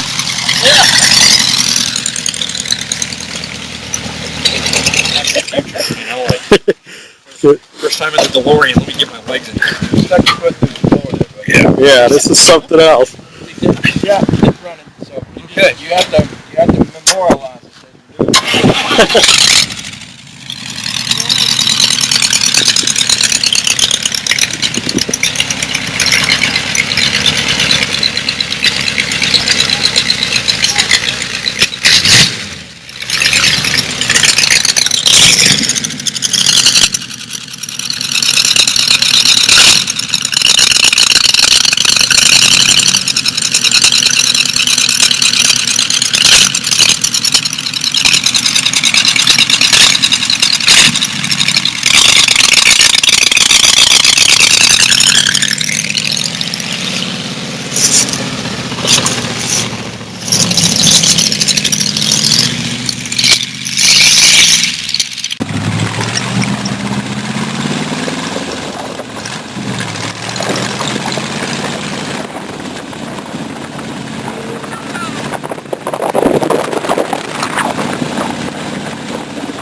Not at all.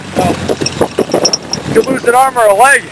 Well, yeah, that's hazard. Whatever hot rod hazard.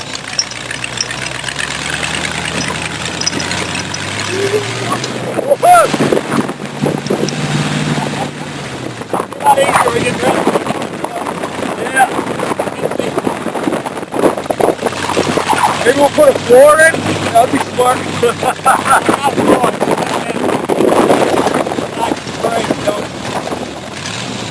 What?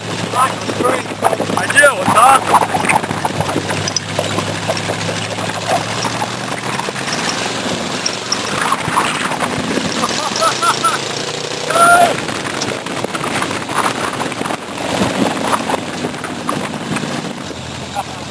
Surprised we came back in one piece. Yeah.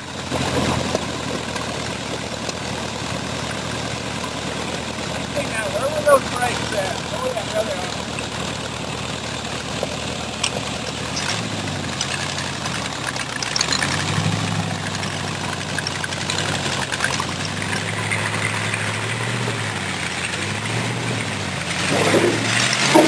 We're in.